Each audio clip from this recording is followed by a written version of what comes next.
Hello, friends. It's Kayla. You are tuning in to episode 3 of a series where I am trying to find a 5-star book from every single year that I have been alive. I have this entire graphic where you can see all the years that I've been alive. Most of them. And already in my life and in my booktube journey, I have found many favorites from many years, but there are a few that have eluded me. Next up is 1994. I don't have any books from 1994 on my Goodreads TBR, so the way that I went about this is I just found a list of 1994 publications. A lot were recommended by you in the comments of my last video, and I reserved them all from the library. And I'm just going to read them in the order that they arrive. So I swung by the library on our way out of town. It's the playoffs weekend for Liam's hockey team. And while we're away, I'm gonna start with this. It's called Notes of a Crocodile. The author's name is Q Mao Jin, and it was translated by Bonnie Huey. I just loved the cover of this one, and I didn't even know what it was. I just read the first couple of chapters. I'm waiting for Rob to get booster juice, as always. And it says it's a coming-of-age story of queer misfits. So I don't know if we're going to be following a bunch of different people, but so far we met this one woman, and it's written just from her perspective in very short, what do you call these? Anyway, there's this woman, and she's talking about her relationship with another woman and how she can't fully explore it and doesn't feel comfortable with her sexuality yet. I'm going to cut it short because he's here. That was fast. I said I want everyone that's working to make me one. That's so good. Vignettes is the word that I was thinking of. So at this point, I've gotten to notebook 4. This is a series of notebooks from this woman who is in school, and it's kind of like a slice of life, coming of age, sad girl lit fic in a way. So I'm 100 pages in now, and I think it's interesting. The crocodiles have come into it. They're like anthropomorphic. So it feels like a weird surrealist kind of story, but the crocodiles aren't the main focus, but every once in a while we hear from them what they're up to. And they just are behaving like humans, which is something that I kind of like. And everyone's obsessed and scared of these crocodiles and taking over the city of Taipei. It's very strange. And then we have our main character who is unnamed, but she has a nickname, Lozzie. And it's about her and this relationship with Shui Ling, but they're not like great for each other, and they're just kind of going back and forth on their relationship and friendships and talking about how they're dealing with stuff at school. And it's a fine story. I don't think it's going to be a 5, so at this point I feel like I should maybe DNF it, but I'm going to finish it after I have a little live show, and then we have another hockey game. The first hockey game was a success. They tied, which like isn't great, but it is the playoffs, so they're against really good teams, so a tie is like kind of fine. And we'll just see how the rest of the games go this weekend. My live show though should be great. I think my internet is gonna keep up. It's really noisy because the window doesn't actually close in this hotel room. It looks nice, but the bones of it are very old. And I can't turn the heat on because then it would be really loud for the live show. Do you care about any of this? Maybe. I'll see you soon.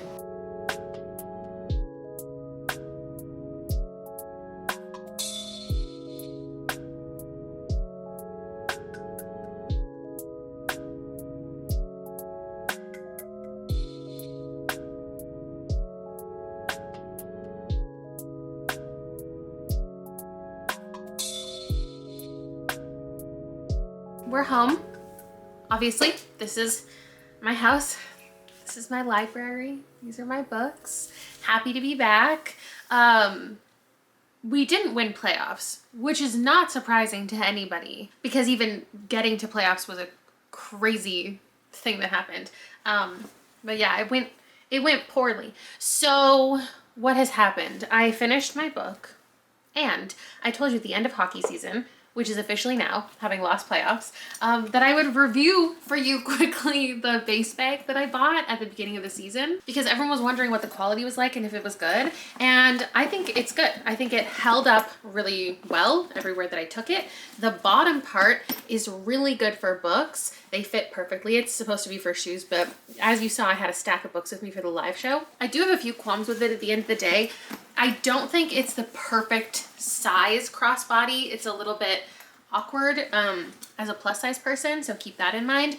Also, the Weekender, which this is, and the Mini Weekender are technically larger than Air Canada's size guidelines for a carry-on. So though Base is a Canadian company created by a Canadian, Shay Mitchell, it's not actually in the Canadian airline parameters. And having used this for weekend trips, I can't imagine getting the Mini Weekender, even if like that one would fit better on a plane, because like this was the perfect size for a weekend bag. I can't imagine going any smaller. Also, it's smaller than like it looks too, because when you pop it open, it's huge, but then you can actually only fill it up to this point because this squeezes completely closed at the top. It's not the kind of like suitcase that you can pack and like sit on and squish and then zip up, because it goes in like a triangle. There's so much space that isn't used, which makes it cute, but not as functional as other brands. I don't know if I would recommend it over anything else. That's my review. Look how beautiful these look next to each other, the colorways. Let's talk about Notes of Crocodile. This is a 3.5. It reminded me a little bit of my experience reading They, which is like a 1970s dystopian book. This is different vibes, but it's like a group of characters. It's a little vague, it's very queer, and it's a bit experimental. That's how I would describe this one, experimental. It plays with form, and the chaos, I think, is meant to represent how these people are feeling. It's in this like awkward stage in life when you don't really know what's going on, and especially set in the 80s in Taipei, it's like talking about gender expression and not feeling comfortable being out as a lesbian for one of these characters. And that's represented by the messy structure of it. And I think that that is all very well done. It's very angsty and heavy at times. I think it represented a lot of how the author was probably feeling when she wrote this. Unfortunately, she passed very soon after this being published. She took her life. And I think this just gave an insight into her mind at the time and society at the time. And it was interesting. I liked a lot about it, but I didn't completely love the writing. It could be the translation. It left some things to be desired, but I still appreciate it, and I'm glad that I picked it up because I'd never heard of it before. Now, before I go and grab my next book, which I know some of you will be excited that has arrived at the library next because it was recommended a lot, let's quickly take a look at me in 1994. I was 4 years old. I had long blonde hair. What was I up to? I don't know. Going to preschool. I know one of these pictures was taken at preschool because I recognized the flower vase, and the shirt that I'm wearing is like a shirt inside a shirt that's all sewn together. Love it. I guess like the beginning of my school age time will be here. Maybe some of these are 1995, but I'm not doing a 1995 episode. I was originally supposed to, but I recently accidentally somehow read a 1995 release and gave it 5 stars. I Who Have Never Known Men, which I was gonna read for that episode anyway, so we can fill that into the graphic. And back to 1994, here are some things that were invented in 1994. This was just a great year because the PlayStation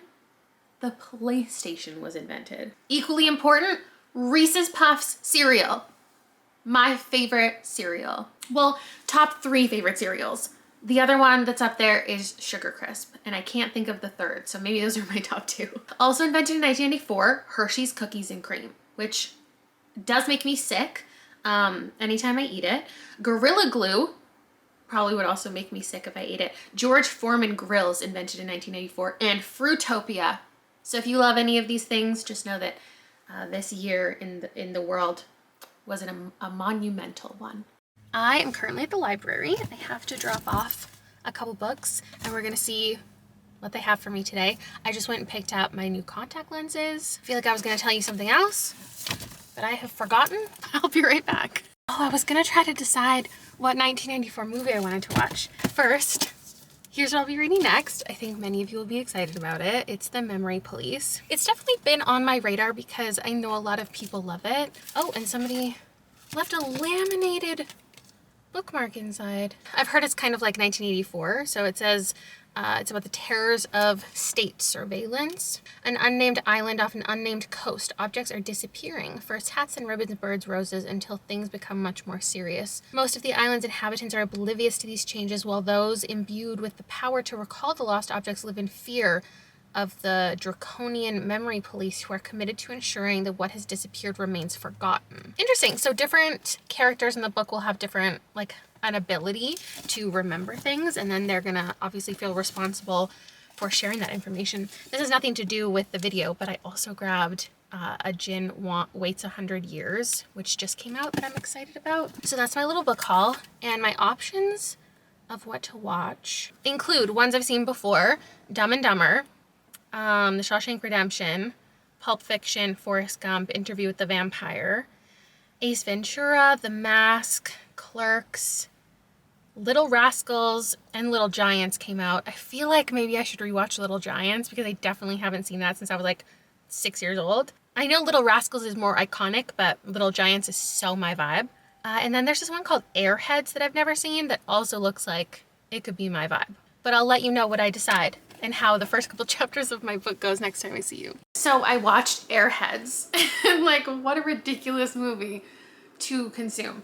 But like, I mean, Adam Sandler, Brendan Fraser, Steve Buscemi, it was an interesting time. I don't know that I would recommend it to anybody if it's not like a nostalgic pick, but I needed to update you because I am slowly making my way through this. I'm less than 100 pages in. I've been reading it for days because I'm also reading other things for other videos, and I'm filming like a lot all at once. And I just have this feeling that it's gonna be a 5-star, and I started to get worried about it because, I mean, it's a great thing for the video, but there's a couple books that both you and I want me to read. And so I went and grabbed them so I could give them a go to see if they could potentially be 5 stars, because then like maybe I could read them in tandem at the same time and end up with 2 5-stars by the end. So I grabbed Walk Two Moons by Sharon Creech. This one showed up, totally different cover than I've ever seen. Oh, I guess it's the 20th anniversary edition, because I know so many people recommended this to me. And I know I've seen this author a bunch. I've seen her covers, and I was like, oh, well, I definitely have to make sure that I make time for this, because this is like one of the first Indigenous authors who really got a lot of attention. Like, I know I've heard of her books, and before this, I know there was a lot of Indigenous representation that was terrible in books, right? So I started reading this and then realized Sharon Creech is not Indigenous, and the character herself has no connection to her native roots. She has apparently a grandmother who was Seneca Indian, but they didn't even know for sure what the tribe was called. They don't know anything about it. And she just says in these pages that she feels very spiritually connected to the earth, and that is her Indigenous heritage to her. And that's not taking away from what this book is, because I think that it had an impact on people because of like the coming of age and watching a character deal with change and grief. And I think that at this point, I made it like halfway through, and if I had read it as a child, I'm sure I would have enjoyed it.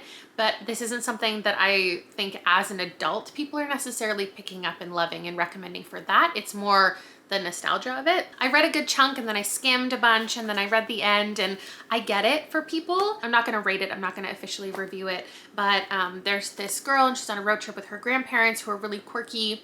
Not the grandparent that I just spoke of that she doesn't really know, but the other grandparents she has. And they're on this kind of road trip to track down her mother, see where her mother went because she left the family. But a lot of the central story is Sal telling a story to her grandparents about things that happened to her and her friend's family. I don't see anything wrong with this. My reasoning for picking it up was different than what it turned out to be. And then I really wanted to pick up Pale Blue Dot by Carl Sagan. And I started reading this, I got a good chunk in, and then I knew it wasn't going to be a 5-star, so I didn't care to finish. He's an astronomer. He's talking about technology. He's talking about humanity and our relationship with space and the stars. And there's a lot of talk about like future advancements and where he sees technology going and his hopes and dreams for like things that they're currently working on here. But at this point, obviously it's so out of date that we have I didn't do anything. So many of these technological advancements have happened.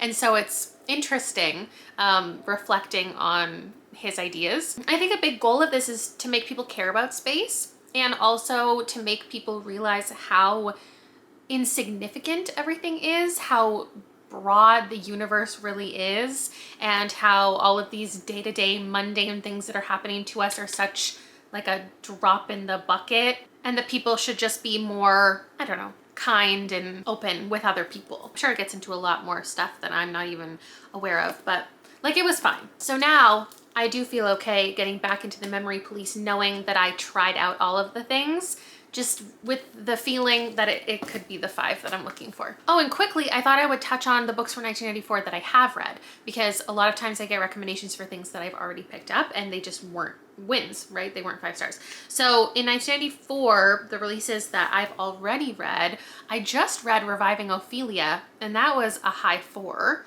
and that's a nonfiction about girlhood and puberty.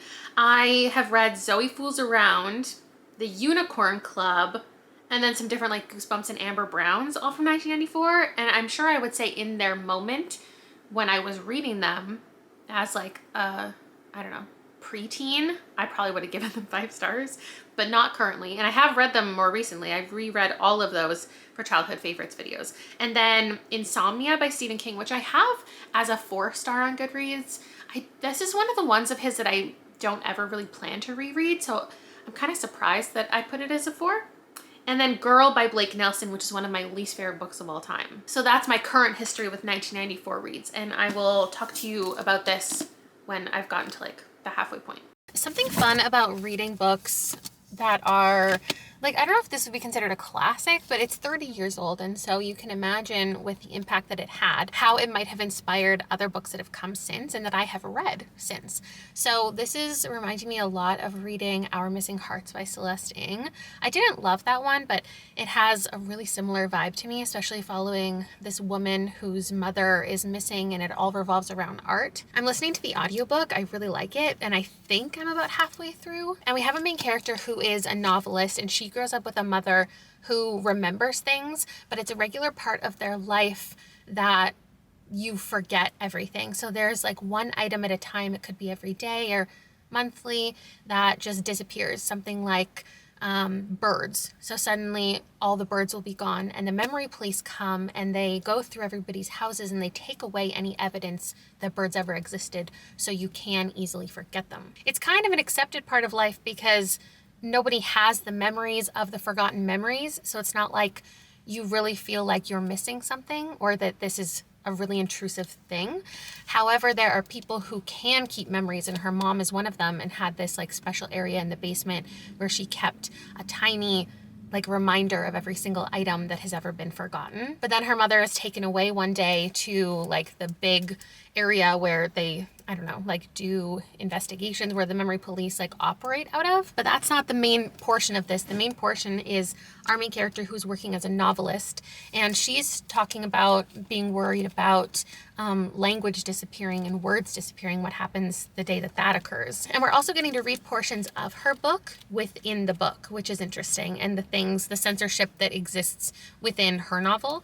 And there was these nice little sound effects that would introduce that the novel was coming into it, and then it would fade out of the novel. But now at this point, it's not doing that anymore. So I'm wondering what it actually looks like in here, if it's a different font. Okay, it's just a different font, but I'm wondering where those sound effects went or why it only did them a couple times. Anyway, what's moving the plot currently is she has an editor who is working on her books with her, and she realizes that he also is one of the very few who has this ability to access their memory, and she wants to protect him. Okay, sorry, pause. Someone's pulling out of the spot ahead of me, and that means I don't have to back up. I can just pull through, so I'm gonna do that. Well, now everybody can see me better. So she's basically harboring this man, and it's talking all about how she's taking care of him, how she's protecting him, how she's trying to help him. And there's this one other person who is assisting her, who she's letting in on this information. Anyway, I have to go grocery shopping, so I'll see you in a little bit. I was just getting ready for the day, and I was listening to my 1994 playlist.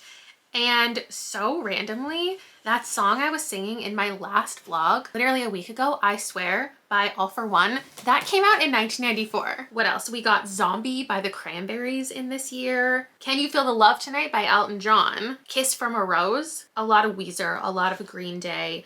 Closer by 9 Inch Nails came out in 1994. And Black Hole Sun by Soundgarden. I don't think it was quite iconic overall as 1993 was, but it was a good little jam session. And now I'm going to tell you my review of The Memory Police. It's a 5. Oh my god, it's a 5. This was different than what I thought it was going to be going into it. And I feel like that will happen to other people, or has happened to other people as well, but in a bad way. For me, it was in a good way. If you're interested in this age of surveillance and commentary on, you know, a totalitarian government, perhaps, that's not what it is. It's a weirder book than that. And I was honestly like going back and forth, probably in this chunk right here, thinking, okay, maybe this is actually going to be a 4. I'll get to read something else. And then the next item to be disappeared was weird. Like, it got weird, and I was like, oh my God, I love it. I could see how some people definitely would want more answers from a book like this, and it being pitched as dystopian and looking the way that it does, getting compared to George Orwell, it gives you a certain expectation of what the commentary is going to be on the government, and also the likelihood of there being like a takedown of that government.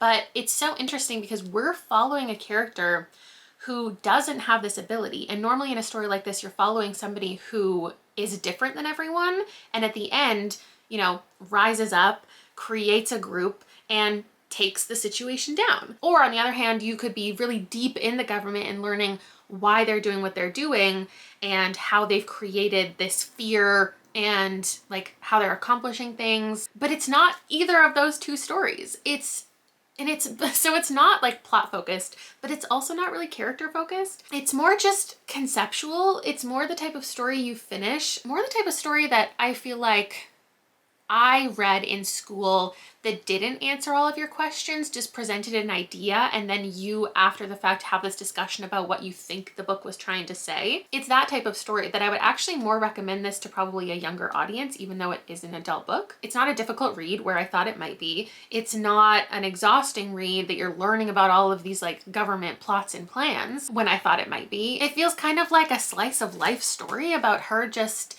grappling with the situation and engaging with various people and helping various people. And I think that there are so many different things that you can interpret this book as saying based on your own history and life experience and things that you care about and have learned about. Like, if you know a lot about the Nazi regime and you know about the Holocaust and you've read a lot about it, you've studied it a lot, you will make obvious connections to her harboring somebody, the fear of being different and being found out, and just terrible things happening to you unfairly. And then if you are somebody who is really familiar with brain injury or brain disease, you might really latch on to what this book could be saying about the different ways that the different sides of the brain kind of behave differently and connect with each other, because the way that memory is discussed is really interesting as far as you might remember what something is called but not your association with it, or you might remember your association with it, how you feel about it, but not what it's called. As someone with Alzheimer's and stroke in my immediate family, there was just a lot of things that I made connections to. You could also insert any, you know, oppressive regime that you're familiar with as what this book is commenting on. You could connect it to the one-child policy. And the thing about this book is it's not going to answer your questions. It's not going to tell you why the government was doing things. It's not going to tell you how they were accomplishing it. It's a far more weird book or surreal book or speculative book than just a futuristic look at how things are controlled, how people are controlled. It's about losing people, and it's about losing your sense of self, and I just thought that it was really, really interesting and right up my alley. I'm so glad people recognized that and told me to read it.